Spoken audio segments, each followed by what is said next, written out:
Leadership is language صرف کوئی management کی بورنگ تھیوری نہیں ہے. یہ دراصل ہمارے روز کی بول چال پر ایک آئینہ ہے. ڈیوڈ مارکویٹ جو خود نیوی کے ایک سب میرین کمانڈر رہ چکے ہیں، ایک بہت سادہ لیکن گہری بات کہتے ہیں کہ ہم نے لیڈرشپ کو غلط سمجھ رکھا ہے. ہم سمجھتے ہیں لیڈر وہ ہوتا ہے جو سب سے زیادہ جانتا ہو، سب سے تیز فیصلے کرتا ہو اور جس کی کرسی کے ساتھ حتمی اختیار کی تختی لگی ہو. اسی سوچ کے ساتھ ہماری زبان بھی ڈھل گئی ہے. آفس میں، گھر میں، ٹیم کے ساتھ ہم انجانے میں وہی صنعتی دور کے جملے دہراتے رہتے ہیں جو لوگوں کو سوچنے سے روک دیتے ہیں. میں نے کہہ دیا نا، بس ویسا کرو جیسے میں نے بتایا ہے، اجازت کے بغیر کچھ مت کرنا. یہ جملے سننے میں عام لگتے ہیں لیکن ان کے اندر ایک خاموش پیغام چھپا ہوتا ہے.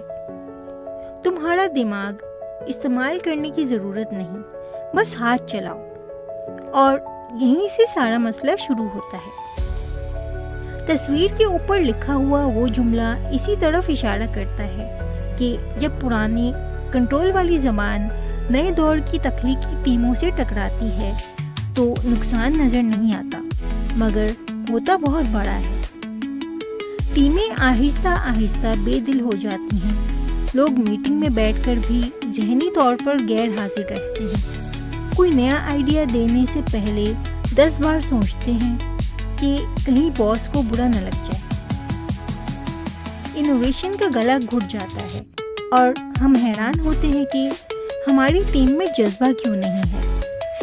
مارکویٹ کہتے ہیں کہ حل بہت بڑی تبدیلیوں میں نہیں ہے، حل اس میں ہے کہ ہمیں بولنا کیسے ہے. لیڈر کا کام ہر سوال کا جواب رکھنا نہیں ہوتا، بلکہ ایسا ماحول بنانا ہوتا ہے جہاں بہترین جواب کسی کے بھی ذہن میں آ سکتا ہو. جب آپ کسی سے کہتے ہیں کہ میرا ارادہ یہ کرنے کا ہے، آپ کا کیا خیال ہے، تو آپ دراصل اختیار اس کے ہاتھ میں دے رہے ہوتے ہیں. آپ اسے دعوت دے رہے ہوتے ہیں کہ وہ صرف ہاں میں ہاں نہ ملائے، بلکہ اپنی عقل استعمال کرے، اختلاف کرے، بہترین تجویز دے. شروع میں یہ عجیب لگے گا کیونکہ ہم بتانے کے عادی ہیں، پوچھنے کے نہیں. کتاب کا سب سے خوبصورت حصہ وہ ہے جہاں وہ خاموشی کی طاقت پر بات کرتے ہیں. ہم سمجھتے ہیں کہ لیڈر کو ہر وقت بولنا چاہیے، ہر خلا کو اپنی آواز سے پر کرنا چاہیے، لیکن اصل لیڈرشپ اس وقت شروع ہوتی ہے جب آپ جان بوجھ کر رک جاتے ہیں. جب کمرے میں مسئلہ رکھ کر آپ خاموش ہو جاتے ہیں تو وہ خاموشی چیخ چیخ کر کہتی ہے، مجھے تم پر بھروسہ ہے، اب تم بولو. اس ایک جملے میں عام ٹیم کے لوگ لیڈر بننا شروع ہو جاتے ہیں.